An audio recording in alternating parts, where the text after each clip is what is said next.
सर्वप्रथम तर मी माननीय सुप्रीम कोर्टाचे आभार मानतो। विदर्भातल्या जवळपास 2 लाख परिवाराच्या घराच्या मालकी संबंधाने म्हणजे त्या घरं झुडपी जंगलामध्ये होते, झुडपी जंगलात दाखवले होते,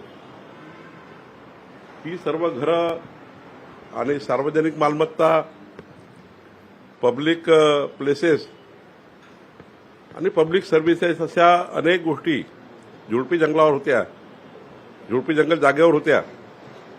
माननीय सुप्रीम कोर्टाने काल जो निकाल दिला तो ऐतिहासिक निकाल आहे आणि त्या निकालामुळे विदर्भातल्या विकासाचा प्रश्न मार्गी निघाला आहे।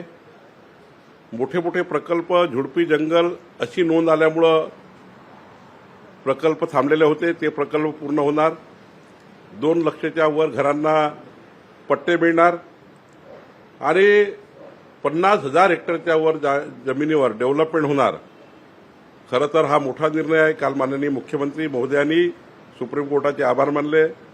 संपूर्ण विदर्भाची जनता ज्यांना मागच्या 35 वर्षापासून या निकालाची प्रतीक्षा होती, तो ऐतिहासिक निकाल सुप्रीम कोर्टाने दिला, त्याबद्दल मी सुप्रीम कोर्टाचे आभार मानतो। खरं तर सुप्रीम कोर्टाने हा अत्यंत मोठा निर्णय देऊन विदर्भाच्या जनतेवर खूप मोठा त्या ठिकाणी हा प्रश्न सोडवला आहे। दुसरं महत्त्वाचं, आम्ही जिवंत सातबारा योजनेसोबतच वाळू शेतकऱ्यांना घरपोच देणे म्हणजे घरकुलाच्या जे लाभार्थी आहेत त्यांना घरपोच वाळू देणे सोबतच आता आम्ही निर्णय केलेला आहे, पांधन रस्ते जे आहेत, पानंद रस्ते, या रस्त्याच्या किमान रुंदी 3 मीटर असली पाहिजे। त्याची जर दोघेही जर खाजगी शेतमालक असेल त्यांच्यातला तंटा सोडवून त्याची नोंद सातबारावर घेतली गेली पाहिजे।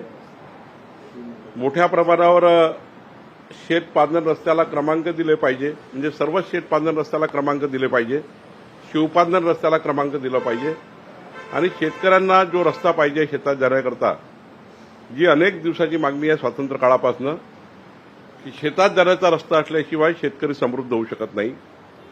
शेतात वीज, शेतात रस्ता आणि शेतात इरिगेशन करता पाणी, या 3 गोष्टी शेतकऱ्याला मिळाल्या तर राज्याचा जीडीपी समोर जाईल।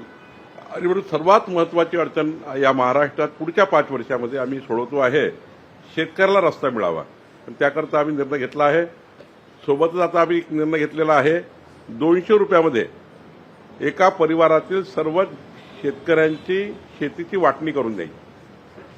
200 रुपये पोटहिस्सा, ह्या पोटहिस्साला मोजण्याकरता खूप मोठा पैसा द्यावा लागत होता, म्हणून शेतकरी भावाभावामध्ये भांडणं सुरू होते।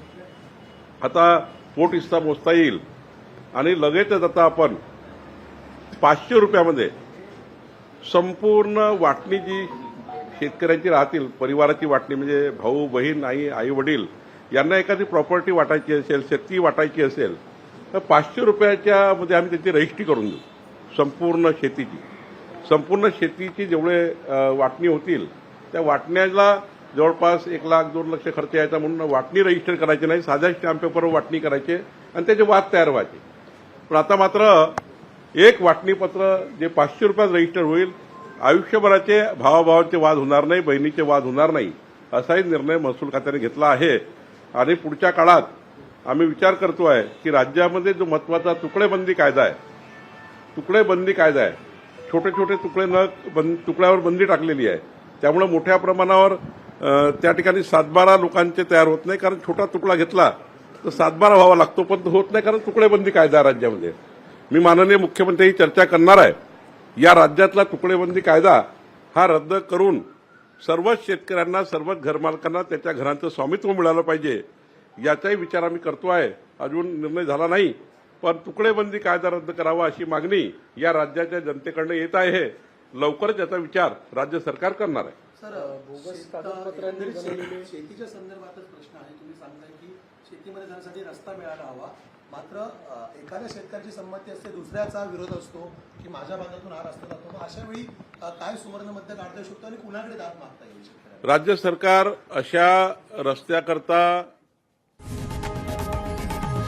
लोकशाही मराठी ऐका, पहा, जागरूक रहा.